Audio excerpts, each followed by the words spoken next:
should already be open. But that didn't make me feel any better.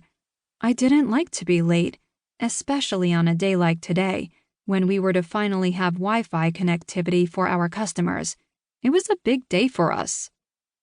I found a parking space just down the road from our shop. I made one last futile attempt to tame my hair and then headed down the sidewalk. I could see Lena hanging something on the front of the store, and when she glanced up, I gave her an apologetic wave. "Sorry," I said, hurrying over.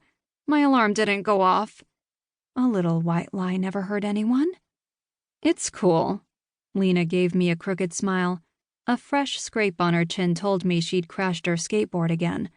The poor girl was practically a living scab. She'd recently cut her hair short and dyed it from dark brown to something a little more wild. I had to admit, the purple really did bring out her eyes. "Everything's taken care of." She motioned to the free Wi-Fi sign now hanging in the window. Lena had wanted to go to college after high school but didn't have the grades or money for it. So instead, she'd chosen to work at Death by Coffee in order to make some money so she could go. She was smarter than she let on and deserved an opportunity. Good. I sucked in a deep breath and then hurried past Lena into Death by Coffee. The combination bookstore and coffee shop was doing much better after a slow start. I'd managed to solve a murder on my first week in town. Apparently, the people of Pine Hills enjoyed a little excitement every now and again, and I was viewed as something of a minor celebrity. It was the reason we were finally able to hire a couple of new employees, rather than close up like I thought we would have to. The money coming in wasn't as good as I thought it should be, but at least it was enough so the workday wasn't left totally up to Vicky and me. I barely paid any mind to the nearly packed store as I hurried behind the counter and into the office.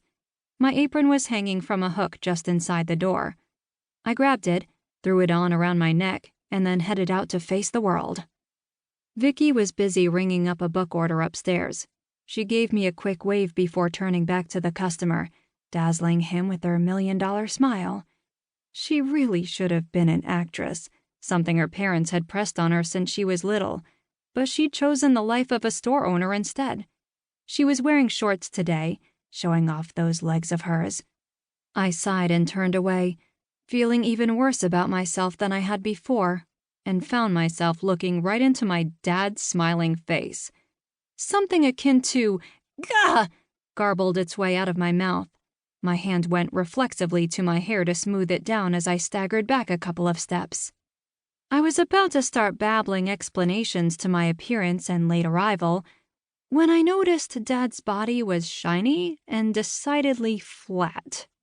"Oh, I knew you'd approve," Rita Jablonski, the resident gossip, said.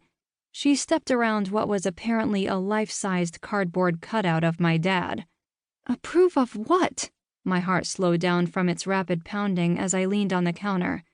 I loved my dad, I really did, but I didn't want him showing up at Pine Hills unannounced, especially with Rita lurking about. He is a retired writer, and Rita considered herself his #1 fan.